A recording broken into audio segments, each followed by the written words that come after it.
அனைவருக்கும் வணக்கத்தை தெரிவித்துக் கொண்டு இந்த வீடியோல பாத்தீங்கன்னா நம்ம ராகு கேது பயிற்சி அப்படின்னு சொல்லக்கூடிய பயிற்சியை நம்ம பார்க்க போறோம். இந்த ராகு கேது பயிற்சி அப்படின்னு சொல்லக்கூடியது நிகழும் மங்களகரமான விளம்பி வருடம் மாசி மாதம் 1ஆம் நாள் 13/2/2019 புதன்கிழமை 18:34 என்று சொல்லக்கூடிய அளவில் ராகு பகவான் கடக ராசியிலிருந்து மிதுன ராசிக்கு செல்கிறார். கேது பகவான் பாத்தீங்க அப்படின்னா மகர ராசியிலிருந்து தனுசு ராசிக்கு செல்றாரு. அதுக்கு முன்னாடி இந்த ஜோதிடத்துல பாத்தீங்க அப்படின்னா எனக்கு இந்த வித்தையை கற்றுக் கொடுத்த எனது குருநாதருடைய பாதங்களை அவருடைய திருவடிகளுக்கு சமர்ப்பணம் செய்து நான் ஓம் குரு பிரம்மா குரு விஷ்ணு குரு தேவோ மகேஸ்வரக குரு சாட்சாத் பரபிரம்மா தஸ்மை ஸ்ரீ குருவே நமக என்று சொல்லக்கூடிய இந்த ஸ்லோகத்தை எனது குருநாதருக்கு நான் காணிக்கையாக செலுத்திவிட்டு இந்த ராகு கேது கிரகங்கள் நம்மளோட வாழ்க்கையில என்னென்ன மாற்றத்தை செய்ய போறாங்க அப்படிங்கறத இந்த வீடியோல பார்க்க போறோம். அடுத்து பாத்தீங்க அப்படின்னா எல்லாரும் வீடியோ போடுறாங்க, நாமளும் வீடியோ போடலாம் அப்படின்னு எனக்கு ஒரு ஆசை இருந்தது. அதனாலதான் இந்த வீடியோவை நான் போடுறேன். ஆனா இது இந்த ராகு கேது பயிற்சி அப்படிங்கிறது ஒரு வித்தியாசமானதா தான் நான் போட போறேன். எல்லா ஜோதிடரும் போடுற மாதிரி நான் போடணும் அப்படிங்கிறது கிடையாது. ஏன்னா ராகு கேது பயிற்சினால யார் யாருக்கு என்னென்ன பலன் பெறும் அப்படிங்கிற விஷயத்துல நான் சொல்ல போறதே கிடையாது. பொதுவா ராகு கேது பயிற்சி அப்படின்னா நாம என்ன தெரிஞ்சுக்கணும் அப்படின்னா இது சும்மா ஒரு சாதாரண ஒரு ராகு கேது பயிற்சி மட்டும்தான். இது பூமியில என்னென்ன ஒரு மாற்றத்தை கொடுக்க போகுது அப்படிங்கறத நம்ம தெரிஞ்சுக்க போறோம். ஒரு மனிதனோட ஜாதகத்துல பாத்தீங்கன்னா ராகு கேது ஒரு நிழல் கிரகங்கள், சாயகிரகங்கள், சர்ப்பகிரகங்கள், விஷகிரகங்கள் என்று சொல்லக்கூடிய கிரகங்கள் தான் இந்த ராகு கேது அப்படின்னு சொல்லக்கூடியங்க. ராகு பாத்தீங்க அப்படின்னா மிதுனத்துல பாத்தீங்க அப்படின்னா இப்ப உட்கார போறாரு. அதாவது காலபுருஷத்துக்கு 3ஆம் இடம், திகிரிஸ்தானம், வீரிஸ்தானம் அப்படின்னு சொல்லக்கூடிய ஸ்தானம், சகோதரஸ்தானம், இளைய சகோதரன் அப்படின்னு சொல்லக்கூடிய ஸ்தானத்துல ராகு பகவான் உட்கார்றாரு. இந்த ராகு பகவான் 3ஆம் இடத்துல, அதாவது புதனோட வீட்டுல போய் உட்காரும்போது என்ன செய்வார் அப்படின்னா, புதன் அப்படிங்கிறவர் ஒரு கல்வி கலைகள் அப்படின்னு சொல்லக்கூடிய கலைகளுக்கு எல்லாத்துக்கும் அதிபதி புதன் தான். அப்ப கலைகள்ல ராகு பகவான் உட்கார போறாரு.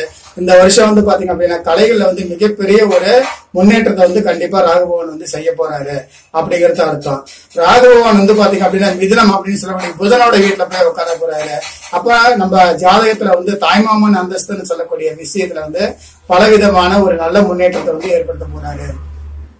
ராகு பகவான் அப்படின்னு சொல்லக்கூடியவர் பாத்தீங்க அப்படின்னா மிதுனம் அப்படின்னு சொல்லக்கூடிய வீட்டுல உட்காரதுனால அவர் புதனுங்கிறது பாத்தீங்கன்னா கல்வி ஏற்கனவே சொன்னா.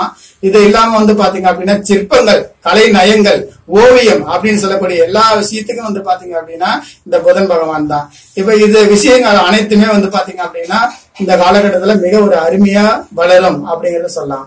கேது பகவான் அப்படின்னு சொல்லக்கூடியவர் பாத்தீங்க அப்படின்னா அதாவது தனுஷோட வீட்டுல உட்கார்றாரு. அப்ப தனுஷ் அப்படிங்கிறது குரு பகவானோட வீடு அப்படின்னு எல்லாத்துக்குமே தெரியும். அப்ப குரு பகவானோட வீட்டுல என்ன உட்காரும்போது என்ன ஆகும் அப்படின்னா, குரு பகவானுக்கு கேதோட வீட்டுல உட்கார்றாரு. கேது குருவோட வீட்டுல உட்கார்றாரு. அப்படி உட்காரும்போது பாத்தீங்க அப்படின்னா குருவும் கேதும் ஒன்னா சேர போறாங்க.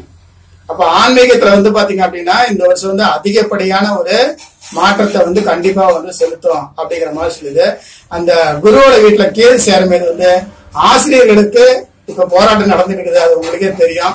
அது எல்லாமே இந்த ராகு கேதுவனாலதான் கண்டிப்பா நடக்குது அப்படின்னு சொல்லலாம். ஏன்னா குரு அப்படிங்கிறவர் நமக்கு ஒரு போதனையை செய்யக்கூடியவர். அவரோட வீட்டுல கேது பகவான் உட்கார்றதுனாலதான் இவ்வளவு பிரச்சனை நடக்கிறது அப்படிங்கிறது கண்டிப்பா எல்லாத்துக்கும் தெரியும்.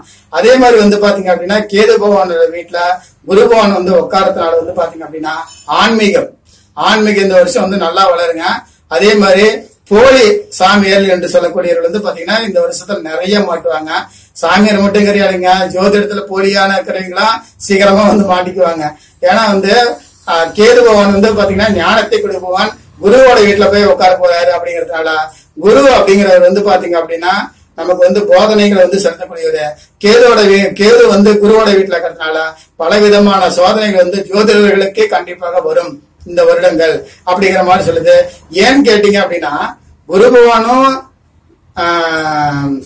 கேது பகவான் அடுத்து வந்து சனி பகவான். சனி பகவானும் வந்து பாத்தீங்கன்னா குருவோட வீட்லயே உட்காந்துட்டாரு. அதுவே மிகப்பெரிய தப்பு. அதாவது குரு பகவான் வந்து பாத்தீங்க அப்படின்னா சனி பகவானோட வீட்டுல வந்து இன்னைக்கு வந்து கோச்சாரத்துல வந்து இருக்கிறாரு. அதுவே ஒரு மிகப்பெரிய தவறான விஷயம் தான். அதனாலதான் வந்து அந்தந்த இடத்துல வந்து மிகப்பெரிய விளைவுகள் குருமார்களுக்கு எல்லாம் வந்து பாத்தீங்கன்னா பலவிதமான பிரச்சனைகள் வந்து கொடுத்துட்டு இருக்குது அப்படிங்கிற மாதிரி சொல்லலாம். இந்த கேது பகவான் வந்து 18 மாதங்கள் வந்து இந்த தனுசு ராசியை சஞ்சாரம் செய்ய போறாரு. இந்த 18 மாதங்களுக்கு வந்து பாத்தீங்க அப்படின்னா மிகப்பெரிய வந்து பாத்தீங்க அப்படின்னா ஜோதிட வல்லுநர்கள் வந்து ஒரு மரணத்தை கூட சந்திக்கலாம் அப்படிங்கிற மாதிரி சொல்லுது. அதே மாதிரி இந்த கேது பகவான் வந்து தனுசு ராசியில இருக்கிற வரைக்கும் வந்து பாத்தீங்கன்னா ஆன்மீகத்துல இருக்கக்கூடிய மிக மிக ஒரு புனிதமானவர்களுக்கு வந்து பாத்தீங்கன்னா ஒரு மாரகத்தை கூட இந்த கேது பகவான் வந்து கண்டிப்பா தருவாரு அப்படிங்கிற விஷயத்தையும் நம்ம வந்து தெரிஞ்சுக்கலாம் அப்படிங்கிற மாதிரி சொல்லுது. பொதுவா இந்த ராகு கேது பயிற்சியினால நமக்கு யாராருக்கு என்னென்ன பலன் அப்படிங்கறத நம்ம வந்து தெரிஞ்சுக்குவோம். அப்படிங்கும் போது இந்த ராகு பகவான் வந்து பாத்தீங்க அப்படின்னா தன்னோட பார்வை சுய பார்வை என்பது 3ஆம் இடம் அப்படின்னு சொல்றான். அந்த 3ஆம் இடத்துல வந்து பாத்தீங்க அப்படின்னா மேச ராசின்னு சொல்லக்கூடிய ராசியை வந்து பாக்குறாரு. அப்ப மேச ராசி அப்படிங்கும்போது காலப்புருஷத்துக்கு வந்து முதல் லக்கணம் சொல்லக்கூடிய லக்கணம் தான் இந்த மேச ராசின்னு சொல்லக்கூடிய ராசி. இது மேச ராசியும் எடுத்துக்கலாம், நம்ம மேச லக்கணத்தையும் எடுத்துக்கலாம். இந்த 2 பேருக்குமே வந்து பாத்தீங்க அப்படின்னா ராகு பகவானுடைய 3ஆம் பார்வைன்னு சொல்லக்கூடிய பார்வை படத்தினால கண்டிப்பா ஒரு புதுவிதமான முன்னேற்றங்கள் வந்து அவங்களோட வாழ்க்கையில வந்து கண்டிப்பா நடக்கும். ஒண்ணு மேசராசி, அப்படி இல்லைன்னா மேச லக்கணம். இது 2ல நாம எது வேணாலும் எடுத்துக்கலாம் அப்படிங்கிற மாதிரி சொல்லுது. இந்த புதுவிதமான முன்னேற்றங்கள் அப்படிங்கறத விட இந்த மேசராசிகளுக்கு எல்லாத்துக்குமே வந்து இப்ப 8ஆம் இடத்துல குரு பகவான் வந்து சஞ்சாரம் செஞ்சுட்டு இருக்கிறார். 8ஆம் இடம் அப்படின்னாவே எல்லாத்துக்கும் தெரியும், அது வந்து மிகப்பெரிய ஒரு சாஷ்டாங்க தோஷத்தை ஏற்படுத்தக்கூடிய இடம் அப்படின்னு. ஆனா இந்த ராகு போகும்போது என்ன போகணும் அப்படின்னா குருவனுடைய வலிமையை வந்து கண்டிப்பா குறைச்சிக்குவாரு. குருவனுடைய வலிமையை வந்து கண்டிப்பா குறைச்சிக்குவாரு. ஏன்னா ராகுவோட பார்வை வந்து 3ஆம் பார்வையா வந்து இந்த மேசராசிய பார்க்கும்போது அந்த குருவனுடைய பார்வைகள் வந்து கண்டிப்பா குறையும் அப்படிங்கிற மாதிரி ஆகி போயிருது. அதே மாதிரி வந்து எல்லா கிரகமும் வந்து 7ஆம் இடத்தை பார்க்கும் அப்படிங்கிற மாதிரி ஒரு விதி இருக்குதுங்க. அது எல்லா ஆசான்களுக்கும் தெரியும். அதே மாதிரி எங்களுக்கு முன்னாடி வந்து ஜோதிடத்துல நிறைய ஆசான்கள் இருக்கிறாங்க. நாமளா ஒரு சின்ன ஆளுங்க. இது எங்களுக்கு தெரிஞ்ச விஷயத்தை தான் நாங்க வந்து சொல்லிட்டு இருக்கிறோமே தவிர நாங்க வந்து ஜோதிடத்துல ஒரு பெரிய ஆள் வந்து கிடையாதுங்க. நாங்க வந்து வளர்ந்து வரும் ஒரு கத்துக்குட்டி தான் வச்சுங்களேன். அதனால வந்து ஏதோ வீடியோ போடுறோம் அப்படின்னு நம்மளை வந்து பெருசா வந்து நீங்க வந்து நினைச்சுக்குவானா. அதே மாதிரி இந்த 7ஆம் பார்வைன்னு சொல்லக்கூடிய பார்வை வந்து எல்லா ராசிக்கும் இருக்குன்னு சொல்லுவாங்க. ஆனா என்னோட அனுபவத்துல என்ன விஷயம் அப்படின்னாங்க, இந்த ராகு பகவானுக்கும் கேது பகவானுக்கு 6ஆம் பார்வைங்கிறது மிக சிறப்பான பார்வையை நான் எடுத்துக்குவேன். ஏன்னா வந்து ராகுவும் கேதுவும் வந்து கண்டிப்பா மறைவு ஸ்தானம்னு சொல்லக்கூடிய இடத்துல இருந்தாதான் அது வந்து ஒரு மிகப்பெரிய வந்து முன்னேற்றத்தை தரும் அப்படின்னு சொல்றோம். அதனால வந்து இந்த 6ஆம் பார்வை அப்படின்னு சொல்லக்கூடியது வந்து கும்பராசியும் நம்ம எடுத்துக்கலாம். 7ஆம் பார்வை அப்படிங்கிறது வந்து பாத்தீங்க அப்படின்னா தனுசு ராசியும் வந்து எடுத்துக்கலாம். இவங்களுக்கு எல்லாத்துக்குமே வந்து இந்த காலகட்டத்துல வந்து கொஞ்சம் முன்னேற்றங்கள் வந்து கொடுத்துக்கிட்டு இருக்கோம் அப்படிங்கிற மாதிரி இருக்குது. இன்னைக்கு வந்து கரண்ட்ல வந்து பாத்தீங்கன்னா தனுசு ராசியில வந்து பாத்தீங்கன்னா சனி பகவான் வந்து ஜென்ம சனியை ஓடிட்டு இருக்கிறாரு. ஜென்ம சனிங்கிறதுனால என்ன பண்ணுவோம் அப்படின்னா தனுசு ராசிகளுக்கு எல்லாத்துக்கும் பலவிதமான போராட்டத்தை வந்து கொடுத்துட்டு இருக்கோம் அப்படிங்கிற மாதிரி இருக்கும். குடும்பத்துல வந்து பலவிதமான பிரச்சனைகள் எல்லாத்தையும் கொடுத்துட்டு இருக்கோம். கணவன் மனைவிக்குள்ள கல்யாணம் இருந்த கணவன் மனைவிக்குள்ள சின்ன சின்ன கருத்து வேறுபாடுகளும் கண்டிப்பா ஜென்ம சனியில கொடுத்துட்டு இருக்கோம் அப்படிங்கிற மாதிரி இருக்குது. இது பத்தாம வந்து குருபவன் வந்து தனுசு ராசி வந்து 12ஆம் இடமா விரயஸ்தானத்தை வந்து பார்த்துட்டு இருக்கிறாரு. அதனால நிறைய வந்து பொருள் வரையும் எல்லாமே இந்த தனுசு ராசிக்காரங்களுக்கு எல்லாத்துக்கும் இப்ப நடந்துட்டு இருக்குது அப்படிங்கிற மாதிரி இருக்குது. இது 10ஆத்துக்கு வந்து தனுசு ராசிக்காரங்களுக்கு எல்லாத்துக்குமே புத்திர சம்பந்தப்பட்டு சொல்லக்கூடிய பாதிப்பு வந்து இந்த ராகு கேதுன்னு சொல்லக்கூடிய கிரகங்கள் வந்து கொடுத்துட்டு இருக்குது. ஆனா இந்த இடப்பெயர்ச்சிக்கு அப்புறம் வந்து தனுசு ராசிக்காரங்களுக்கு எல்லாத்துக்கும் புத்திர சம்பத்துன்னு சொல்லக்கூடிய அதிகமான ஒரு நல்ல முன்னேற்றத்தை வந்து ராகு கேது வந்து தரப்போறாங்க அப்படிங்கிற விஷயமும் தெரியும். அடுத்து வந்து 7ஆம் பார்வையில வந்து பாத்தீங்க அப்படின்னா 11ஆம் பார்வை அப்படின்னு சொல்லக்கூடிய பார்வை. அது வந்து பாத்தீங்கன்னா நம்ம சிம்ம ராசியை வந்து ராகு பகவான் வந்து பாக்குறாரு அப்படிங்கிறது தெரியும். அப்ப சிம்ம ராசியில வந்து இதுக்கு முன்னாடி வந்து பாத்தீங்க அப்படின்னா இப்ப கரண்ட்ல வந்து 5ஆம் இடத்து சனி, பஞ்சம சனி அப்படின்னு சொல்லுவாங்க, அந்த சனி வந்து நடந்துட்டு இருக்குது. அப்ப பூர்வீகத்துல வந்து இடமாற்றம் வந்து நடந்திருக்கும். புத்திரஸ்தானத்துல வந்து பிரச்சனை கொடுத்துருக்கோம். இது எல்லாத்தையும் வந்து ராகு பகவான் வந்து உடைச்சிருவாரு. அதனால இந்த சிம்ம ராசிக்காரங்களுக்கும் வந்து ராகு கேது பயிற்சி வந்து ஒரு நல்ல பயிற்சியா தான் இருக்கும் அப்படிங்கிற மாதிரி சொல்லுது. அதே மாதிரி கேது பகவான் அப்படிங்கிறவர் என்னன்னா இப்ப தனுசு ராசியில இருக்கிறாரு அப்படிங்கிற விஷயத்த வந்து நம்ம தெரிஞ்சுக்கிட்டோம். அவருக்கு வந்து 6ஆம் பார்வை அப்படின்னு சொல்லக்கூடிய பார்வை வந்து பாத்தீங்க அப்படின்னா நமக்கு வந்து பாத்தீங்க அப்படின்னா கடகத்தை சொல்லலாம். அதே மாதிரி வந்து பாத்தீங்கன்னா கடகராசியும் வந்து பாத்தீங்க அப்படின்னா ஒரு முன்னேற்றத்தை வந்து கண்டிப்பா இந்த வருஷம் இருக்கு அப்படிங்கிற மாதிரி சொல்லலாம். அதே மாதிரி வந்து பாத்தீங்க அப்படின்னா 7ஆம் பார்வை, கேதுக்கு 7ஆம் பார்வை அப்படிங்கும்போது அது வந்து நம்ம மிதுனத்தோட வீடு தான். அதுல வந்து பாத்தீங்க அப்படின்னா எந்த ஒரு பாதிப்பும் வந்து மிதுன ராசிக்காரர்களுக்கு இருந்தாலும் இந்த கேதுனுடைய பார்வை படம் மீது கொஞ்சம் தொல்லைகள் அனைத்து நீங்கும் அப்படிங்கிற மாதிரி சொல்லுது. அடுத்து வந்து பாத்தீங்க அப்படின்னா 11ஆம் பார்வையாகப்பட்டது வந்து பாத்தீங்க அப்படின்னா கேதோட பார்வைக்கு வந்து கும்பம் அப்படிங்கிறது வந்துருது. அதனால வந்து பாத்தீங்க அப்படின்னா அந்த கும்பராசிகளுக்கு வந்து பாத்தீங்க அப்படின்னா பல குழப்பத்துல, கும்பராசினாவே குழப்பம் தாங்க. எப்ப பார்த்தாலும் ஏதோ ஒரு குழப்பத்தை வந்து சந்திக்கிறீங்க தான் அந்த கும்பராசிக்காரங்க. ஏன்னா அவங்களுக்கு வந்து ஒரு நிறைக்குடம், அந்த குடத்துல என்ன இருக்குது அப்படிங்கிற விஷயம் யாராலுமே கண்டுபிடிக்க முடியாதுங்க. ஆனா கும்பராசிக்காரங்க எல்லாம் கொஞ்சம் கொஞ்சம் குழப்பத்தை வந்து அனுப்பிச்சுதான் ஆகணும் அப்படிங்கிற மாதிரி விதி இருக்குது. இருந்தாலும் இந்த ராகு கேது பேச்சினால கொஞ்சம் தீர்வுகள் வந்து கண்டிப்பா இருக்குது அப்படிங்கிற மாதிரி ஆகி போயிருதுங்க. அதே மாதிரி இப்ப நான் சொல்ற விஷயம் எல்லாமேங்க ஒரு பொது பலன் மட்டும்தாங்க. ரெண்டாவது விஷயம் என்ன விஷயம் அப்படின்னா ஒருவரோட ஜாதகத்துல வந்து பாத்தீங்க அப்படின்னா ஜனன காலத்துல ராகுவும் கேதுவும் அதாவது 3, 6, 8, 12 அப்படின்னு சொல்லக்கூடிய மறைவு ஸ்தானத்துல இருந்து இன்னைக்கு கோச்சாரத்திலேயே அவங்களுக்கு அதே மாதிரி இருந்துச்சுன்னா கண்டிப்பா அவங்களுக்கு வந்து திடீர் ராஜயோகம் வந்து 100% உண்டு அப்படிங்கிறது தெரிஞ்சுக்கலாம். பிறவி ஜாதகத்துல வந்து அதாவது 3ஆம் இடத்திலையும் 6ஆம் இடத்திலையும் 12ஆம் இடத்திலையும் ராகு கேதுக்கள் இருந்தால், அதே மாதிரி இன்னைக்கு ஜன காலத்திலையும் வந்து பாத்தீங்கன்னா ராகு கேதுக்கள் அதே மாதிரி வந்தால் அவங்களுக்கு வந்து கண்டிப்பா ஒரு ராஜயோகம்ங்கிறது இருக்கும் அப்படிங்கறத சொல்லலாம். ஆனா இது எல்லாத்துக்கும் மேல ஒரு விஷயம் இருக்குதுங்க. அது என்ன அப்படின்னு கேக்குறீங்கன்னா அவங்களோட பிறப்பு ஜாதகத்துல வந்து ஜன காலத்துல வந்து பாத்தீங்க அப்படின்னா அவங்களுக்கு வந்து திசாபுத்தி அப்படின்னு ஒண்ணு இருக்கும். அந்த திசாபுத்தி வந்து இன்னைக்கு என்ன நடப்புல வந்து ஓடிட்டு இருக்குது அப்படிங்கறத பாக்கணும். கண்டிப்பா அந்த திசாபுத்தியில வந்து என்ன அந்த என்ன சூட்சமங்கிறத வந்து கண்டிப்பா நான் வந்து தெரிஞ்சுக்கணும். இது எல்லாமே இருந்தாதான் அதுக்கு வந்து சாதகமாகும். உடனே ராகு இது வந்து பெயர்ச்சி வந்துருச்சுங்க, ஜோசிகார் சொல்லிட்டாருங்க இந்த 6 ராசிக்கு பட்டாசு கலப்புங்க அப்படின்னு நினைச்சிட்டீங்கன்னா அது மடத்தனமான விஷயம்.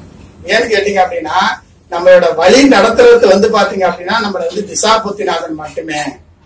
திசாபுத்திநாதன் வந்து நல்லா இருந்தா மட்டும்தான் நமக்கு வந்து இந்த ராகு பேச்சா இருந்தாலும் சரி, குரு பேச்சா இருந்தாலும் சரி, சனி பேச்சா இருந்தாலும் சரி நமக்கு வந்து நல்லது செய்வாங்க.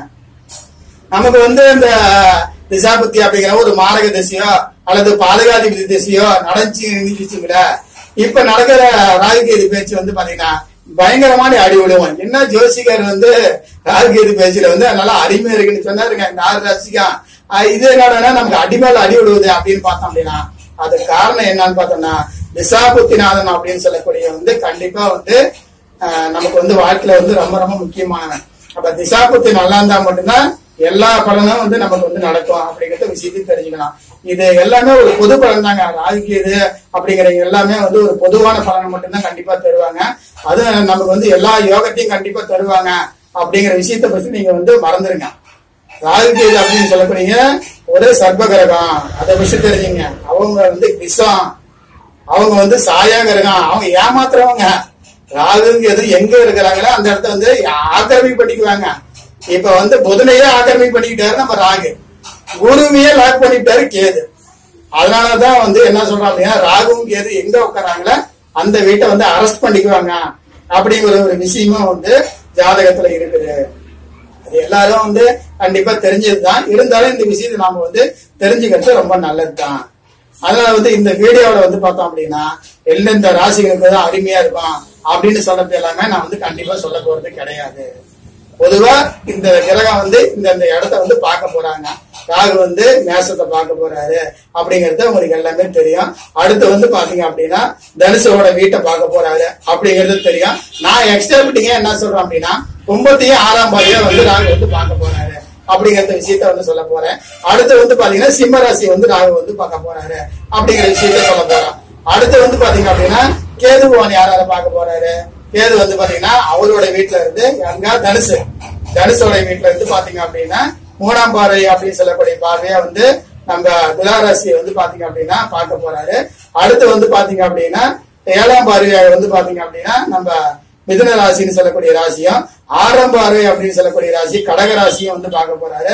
அடுத்து 11ஆம் பார்வைங்கிறது கும்பம். இந்த ராசியெல்லாம் வந்து இவங்க பார்க்க போறாங்க. இவங்களுக்கு எல்லாம் நல்லா இருக்குன்னு நீங்க வந்து கண்டிப்பா நினைச்சுக்காதீங்க. ஏன்னு கேட்டா அப்படின்னா இது வந்து ஒரு பொது பலன் மட்டும்தான். இந்த 6 ராசிக்காரங்களுக்கு வந்து திசாபுத்திநாதன் கண்டிப்பா நல்லவனா இருந்தால் அதாவது திரிகோணம்னு சொல்லுவாங்க, 1 5 9 சொல்லுவாங்க. அப்படி இல்லைன்னா கேந்திரஸ்தானம் சொல்லக்கூடிய 1 4 7 10. இதுல அவங்களுக்கு அந்த திசை நல்ல திசையா நடந்தால் கண்டிப்பா இந்த 6 ராசிக்காரர்களுக்கு கண்டிப்பா மிகப்பெரிய வெற்றி கண்டிப்பா நடக்கும். ஆனா ஒவ்வொரு ஜோசியருக்கும் ஒவ்வொரு குருமார்களுக்கு கூட படிச்சிருப்பாங்க. நாங்க படிச்ச விஷயத்துல நான் தெரிஞ்சுக்கிட்டது என்ன அப்படின்னா, கேது கண்டிப்பா ராகு கேது இருக்கிற இடத்துக்கு பாத்தீங்க அப்படின்னா நன்மை செய்வாங்க அப்படிங்கிற விஷயத்தை எனக்கு என்னோட அனுபவ ரீதியா நான் சொல்லிட்டு இருக்கிறேங்க. அதனால கண்டிப்பா நீங்க இந்த ராகு கேது இருக்கிற இடத்துக்கு கண்டிப்பா நல்லதான் செய்வாரு அப்படிங்கறது நான் ஏத்துக்கிறேன் அப்படிங்கிற மாதிரி சொல்றாங்க. இப்ப இந்த ராகு கேது பேச்சு நம்ம தெரிஞ்சுக்கிட்டோம். இந்த ராகு கேது இவர்களிடமிருந்து தப்பிக்கிறதுக்கு உண்டான என்ன வழி அப்படின்னு மீதி ராசிக்காரங்க எல்லாமே யோசனை பண்ணுவாங்க. அதுக்கு உண்டான வழி இருக்குது.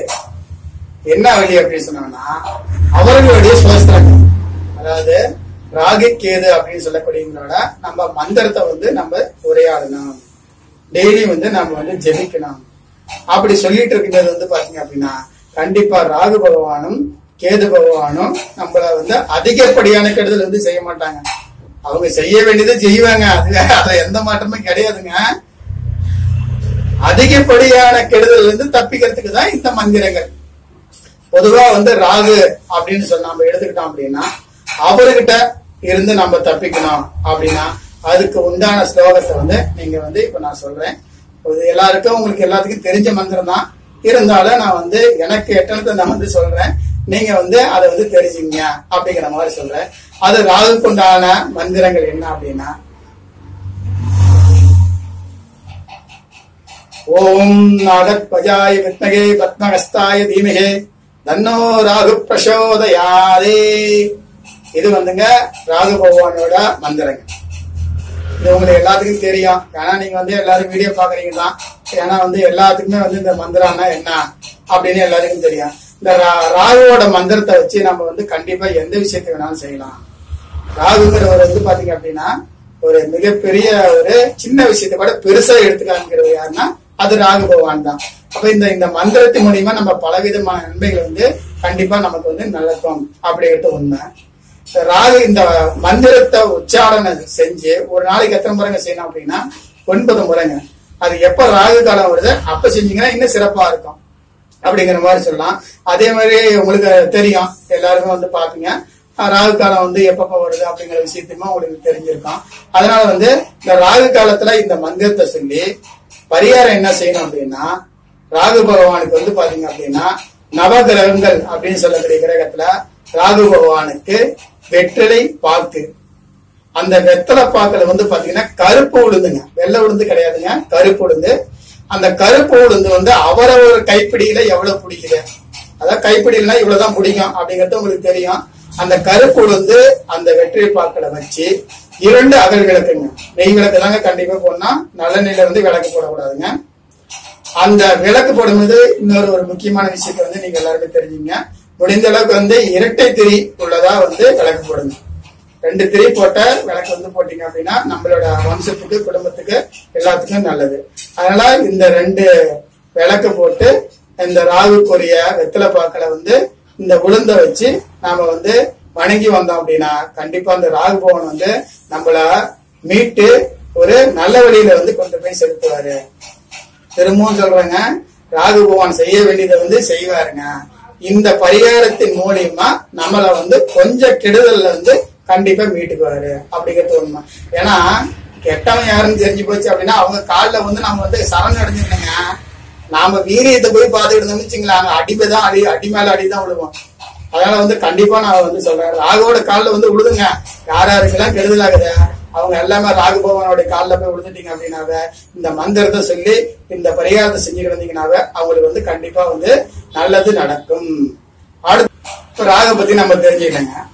அடுத்து பார்த்தோம் அப்படின்னா கேதுவை பத்தி நம்ம தெரிஞ்சுக்க போறோங்க. கேது பகவான் தாங்க ஒரு ஜாதகனுக்கு மோட்சத்தை கொடுக்கிறவரு. கேது பகவான் நினைச்சுன்னா ஒரு ஜாதகனை மோட்சம்னா ஒரு மனிதனுடைய மாரகம், அதாவது கண்டத்தை கூட கேது பகவான் செய்வாரு அப்படிங்கிற மாதிரி சொல்றாங்க. அதனால கேது பகவான் வழிபாடு செய்யறதுக்கு அவரோட பிடியிலிருந்து நம்ம தப்பிக்கணும் அப்படின்னா அதுக்கு உண்டான பரிகாரம், கேது பகவானுக்கு உண்டான பரிகாரம் என்ன கேது பகவானுக்கு உண்டான வழிமுறைகள் என்ன, அவரை வந்து எந்த ஸ்லோகத்தை சொல்லி நாம வந்து வழிபாடு செய்யணும் அப்படிங்கறது நாம வந்து இப்ப வந்து சொல்ல போறோங்க. இதுவும் உங்களுக்கு தெரிஞ்ச வந்துடுறாங்க. இத சொல்றேங்க, நீங்க அதுபடி வந்து செஞ்சுட்டு வந்தீங்க அப்படின்னாவே உங்களுக்கு வந்து நன்மைகள் வந்து கண்டிப்பா நடக்கும் அப்படிங்கிற மாதிரி சொல்றாங்க. அந்த கேது கொண்டா பரிகாரம் வந்து சொல்றேங்க, அதை வந்து நோட் பண்ணீங்க. ஓம் அஸ்வத்பஜாய வித்மகே சோழஹஸ்தாய தீமகே தன்னோ கேது பிரசோதயாதே. இது வந்துங்க கேது பகவானுடைய ஸ்லோகங்க. இந்த கேது பகவானுக்கு இந்த ஸ்லோகத்தை வந்து நம்ம சொல்லி, கேது பகவானுக்கு வந்து பாத்தீங்க அப்படின்னா நவகிரகத்துல உங்களுக்கு தெரியும் கேது பகவான் எங்க இருப்பாரு அப்படின்னு. அந்த கேது பகவானுக்கு அதே மாதிரிங்க 2 வெற்றிலை பார்த்துங்க கேதுக்கு உண்டான நவதானியங்களில் வந்து கொள்ளுங்க. அந்த கொள்ளை வந்து பாத்தீங்க அப்படின்னா அவங்களோட கைப்பிடியில எவ்வளவு பிடிக்குதோ அந்த அளவுக்கு வந்து நீங்க எடுத்து வச்சுங்க. எடுத்து வச்சுக்கிட்டு அந்த கைப்பிடியில எவ்வளவு கொள்ளு பிடிக்குதோ அந்த கொள்ளை மட்டும் அந்த வெத்தலை பாக்கல வச்சு 2 அகல் விளக்குகள், அதே மாதிரிங்க இரட்டை திரி போட்டுதான் நெய் தீபம் போட்டுதான் கண்டிப்பா வந்து நம்ம கேது வந்து வழிபாடு வந்து செய்யணுங்க. அப்படி செய்யறதுனால இந்த கேது பகவானுடைய பிடியில இருந்து வந்து நாம வந்து கண்டிப்பா தப்பிச்சு, அதாவது ஒரு சிலருக்கு வந்து கேது பகவான் வந்து மோட்சத்தை தருவாரு அப்படிங்கிற மாதிரி விஷயத்த நான் வந்து சொல்றேங்க. அது வந்து பாத்தீங்க அப்படின்னா இந்த பரிகாரத்தை நம்ம செய்யறது மூலியமா கண்டிப்பா வந்து அந்த தடையை வந்து கண்டிப்பா நிவர்த்தி செய்வார். எவ்வளவு பெரிய கெடுதல் வந்தாலும் கெட்டவனுடைய காலில் நம்ம விழுந்துட்டோம் அப்படின்னாவே அவர் வந்து நம்ம காலில் விழுந்துட்டாங்க அப்படின்னு நம்மள வந்து கண்டிப்பா வந்து தீங்கு வந்து கண்டிப்பா கேது பகவான் வந்து செய்ய மாட்டாருங்க. என்னோட வாழ்க்கையில நான் பொறுத்த வரைக்குங்க கேது திசை வந்துதான் என்னோட வாழ்க்கையில மிகப்பெரிய உச்சத்தையே நான் அடைஞ்சுங்க. அது வந்து உண்மைங்க. ஏன்னா வந்து எனக்கு சனி திசையும் வேஸ்ட்டுங்க, புதன் திசையும் வேஸ்ட்டுங்க. கேது பகவான் வந்து என்னோட வாழ்க்கையில வந்தாருங்க. என்னோட வாழ்க்கையில ஒரு மிகப்பெரிய ஒரு உச்சத்துல வந்து கொண்டு போய் சேர்த்திருக்கிறாரு அப்படிங்கிறது உண்மைங்க. அதனால கேது பகவானை கண்டிப்பா நீங்க வந்து எந்த அளவுக்கு வழிபாடு செய்றீங்களா அந்த அளவுக்கு வாழ்க்கையில வந்து அவர் வந்து நம்மள வந்து நல்ல நிலைமையில வந்து வச்சிருப்பாரு அப்படிங்கிறது உண்மைங்க.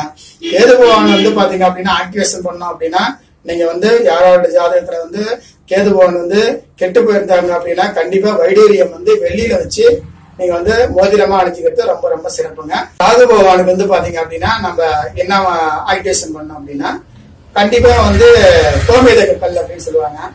கோமேதகம் வந்து ராகு பகவானுக்கு வந்து வெளியில தான் போடணும். கண்டிப்பா வெளியில போட்டோம் அப்படின்னா தான் எந்த ஒரு மோதிரம் போட்டாலுமே சுக்கரனோட ஆக்டிவேஷன் வேணுங்க. சுக்கரனா யாரு? வெள்ளி.